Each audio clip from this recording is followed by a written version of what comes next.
తెలియజేస్తాను అధ్యక్ష. ధన్యవాదాలు. ధన్యవాదాలు గారు. ఓన్లీ సూచనలు ఇవ్వండి అధ్యక్ష. సూచనలు చాలా మితంగా మాట్లాడుతుంది అధ్యక్ష. గౌరవ మంత్రివర్యులు ఉప ముఖ్యమంత్రి గారు సహజంగానే ప్రకృతి ప్రేమికులు. వారు ఈ పొల్యూషన్ కంట్రోల్ చేసేటువంటి దానిలో ఆయన ఎలాబరేట్ ఆన్సర్ కూడా డెఫినెట్గా విశాఖపట్నం కాలుష్య బారి నుంచి రక్షించబడుతుంది అనేటువంటి నమ్మకం కలిగింది అధ్యక్ష. ప్రధానంగా అధ్యక్ష, ఈ బౌల్ ఏరియా ఏదైతే అన్నారు, విశాఖకి చుట్టూ ఉన్న కొండలు ఎంత ఆహ్లాదకరంగా ఇస్తుందో అదే ఈరోజు ఏవైతే పూర్వపు పారిశ్రామిక వాడగా ఇప్పుడు ఆ బౌల్ ఏరియా ఏదైతే ఇప్పుడు మెన్షన్ చేశారో మంత్రి గారు, ఆ ఏరియా అంతా కూడా మా నియోజకవర్గం పశ్చిమ నియోజకవర్గంలో ఉంది అధ్యక్ష. ఒకవైపు రసాయనాలకు సంబంధించినటువంటి ఇండస్ట్రీస్ కానీ, విశాఖపట్నంలో 2 ఇండస్ట్రీస్ భారీ ఇండస్ట్రీస్ మూతబడినాయి అంటే కేవలం పొల్యూషన్ కారణంగా మూతబడినటువంటి హిందుస్థాన్ జింక్ లిమిటెడ్ కానీ, ఇటీవల కాలంలో ఉండేటువంటి ఎల్జీ పాలిమర్స్ కానివ్వండి, ఈ 2 కూడా ఏవైతే ప్రమాదకరమైనటువంటి రసాయనాలు అసలు పబ్లిక్ కూడా ఒక అవేర్నెస్ రావడానికి కారణమైనవి అధ్యక్ష. ఒకప్పుడు స్టైరిన్ మనుమోల్ అంటే ఏంటో తెలియని వారు దాన్ని పీలిస్తే మనుషులు చనిపోతారు లేదా అనేక లంగ్ డిసీజెస్ వస్తాయి, దీర్ఘకాల వ్యాధులు వస్తాయి అనేటువంటి అవగాహన పెరిగింది అధ్యక్ష. ఈరోజు ఏదైతే ఈ బౌల్ ఏరియాలో ఉండేటువంటి ఇండస్ట్రీస్ అన్నిటిపైన కూడా ఒక పర్యవేక్షణ అవసరం అధ్యక్ష. ఈరోజు మంత్రి గారిని కోరుతున్నారు. ఈరోజు మెంబర్ సెక్రటరీ అంటే ఇప్పుడు మాకు విశాఖపట్నంలో పొల్యూషన్ కంట్రోల్ బోర్డు ఆఫీస్ ఉంది, ఒక ఏఈఈ స్థాయిలో అధికారులు ఉన్నారు. పబ్లిక్ సెక్టార్ కంపెనీస్లో వీటిని మానిటర్ చేయడానికి కానీ నియంత్రణ చేయడానికి కానీ వీరికి అసలు కనీసం వాళ్ళు లోపలికి వెళ్ళి ఆ ఉన్నత స్థాయి అధికారులతో మాట్లాడే అవకాశం కూడా లేనప్పుడు ఏ రకంగా అది కంట్రోల్ అవుతుంది అనేటువంటిది ఒకటే శ్రద్ధ వహించాలి.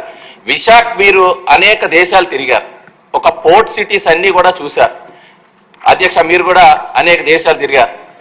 ఎక్కడైనా సరే ఉండేటువంటి ఈ మెటీరియల్ ఇప్పుడే వంశీ గారు చెప్పినట్టు ఆ మెటీరియల్ ఓపెన్గా కనబడుతుంది. మీరు ఫ్లైట్లో చూస్తే ఎక్కడికక్కడ అమోనియా కానీ సల్ఫర్ కానీ లేకపోతే కోల్ కానీ మనకు కనబడుతుంది.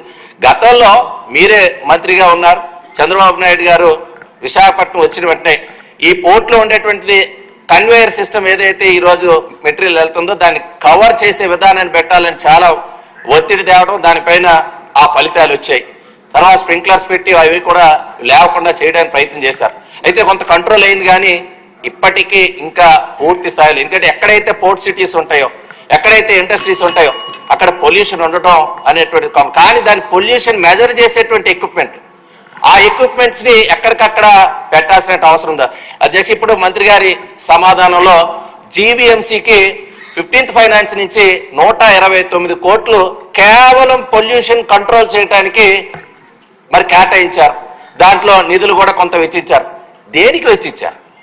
ఈ 5 ఏళ్లలో దీన్ని మానిటర్ చేసేటువంటి మెకానిజం లేదు. ఈరోజు ఎల్జీ పాలిమర్స్ ఇన్సిడెంట్ అయిన తర్వాత మీ అందరూ కూడా ఆలోచన చేయాల్సింది, అక్కడ సాయిల్ పూర్తిగా నాశనం అయింది. ఇప్పుడు కేవలం మనం ఎయిర్ పొల్యూషన్ గురించి మాట్లాడుతున్నాం. ఈరోజు ఉండేటువంటి సాయిల్ టెస్టింగ్ మెకానిజం ఏముంది? ఆ గ్రౌండ్ లెవెల్ వాటర్ పొల్యూట్ అయినాక ఆ గ్రౌండ్ లెవెల్ వాటర్ పొల్యూట్ అయిన వాటర్ని మనము వాడొచ్చా వాడకూడదు అనేటువంటిది ఒక సర్టిఫైడ్ మెకానిజం అనేటువంటిది తీసుకురావాలి.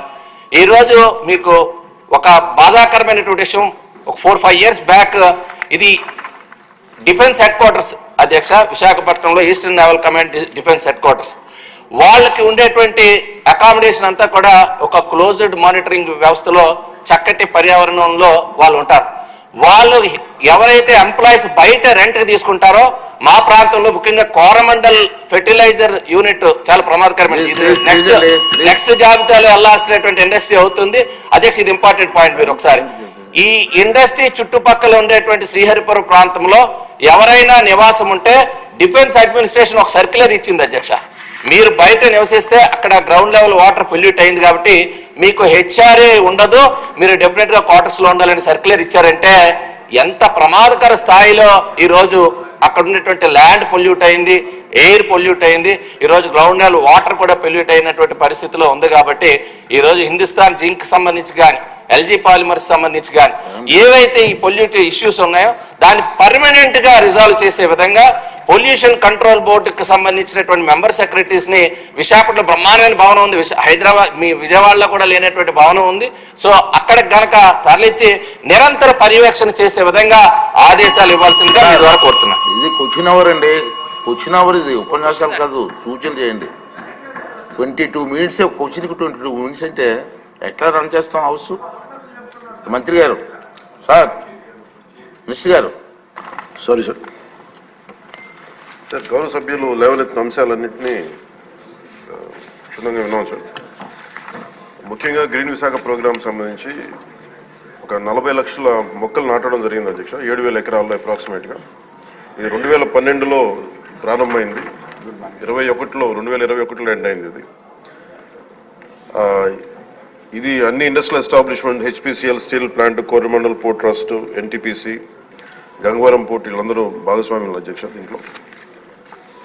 అలా ఇందాక గౌరవ సభ్యులు లేవనెత్తింది pollution zonal office is existing అధ్యక్ష. అది దానికి జాయింట్ చీఫ్ ఇంజనీర్ వర్క్ చేస్తా ఉన్నాయి అలాంగ్ విత్ రీజనల్ ఆఫీస్.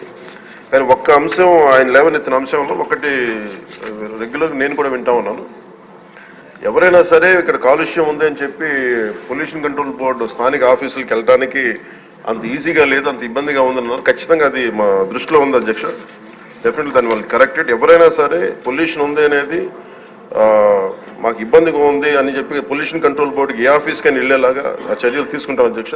ఇది ఆల్రెడీ ఇనిషియేట్ చేసాం, ఇది కొంత ఇనిషియేషన్ కూడా జరిగింది అధ్యక్ష. అది అలాగే జల కాలుష్యం, వాయు కాలుష్యంతో పాటు జల కాలుష్యం, భూ కాలుష్యం ఇవన్నీ కూడా పరిగణలోకి తీసుకుని పనిచేస్తున్నాం అధ్యక్ష. ఈరోజు క్వశ్చన్ అవర్ కాబట్టి అన్ని అంశాలకి నేను సమాధానం కొంచెం క్షుణ్ణంగా మేము ఒక అవగాహన చేసుకొని ఇంకొంచెం దీని మీద ఒక కార్యాచరణ రూపొందించి సదరు గౌరవ సభ్యులకి మీ దృష్టిలో పెడతానండి. మంత్రి గారు, నా సూచన ఏంటంటే విశాఖపట్నం మీ నగరం మీకు ఇష్టమైన నగరం అంచేత అక్కడ సభ్యులు చెప్పింది మాత్రం వాస్తవం, మీకు కూడా తెలుసు. మీరు ప్రత్యేకంగా ఒకసారి వచ్చి